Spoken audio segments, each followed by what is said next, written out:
Pulis, patas. Mayos.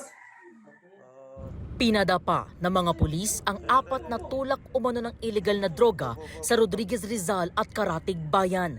Sa bahay na ito sa Barangay San Rafael, naaresto ang mga sospek pasado alas 4 ng madaling araw kahapon. Yung bahay na yon ay ginagawang drug din nila. Doon na rin yung mga parokyano nila. Nasabat sa mga sospek ang 116 grams ng umano'y shabu na may standard drug price na mahigit 788,000 pesos.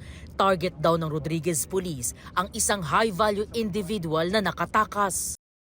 Base sa investigasyon, sa Taguig nang gagaling ang supply ng droga ng mga sospek. 3 sa mga sospek ang nagsabing hindi sila tulak ng illegal na droga pero umaming gumagamit sila. Sa custodial facility ng Rodriguez Municipal Police Station nakakulong ang mga sospek na maharap sa kasong paglabag sa Section 5 at 11 ng Republic Act 9165 o Comprehensive Dangerous Drugs Act of 2002. Patuloy naman ang pagtuntun ng pulisya sa nakatakas na sospek.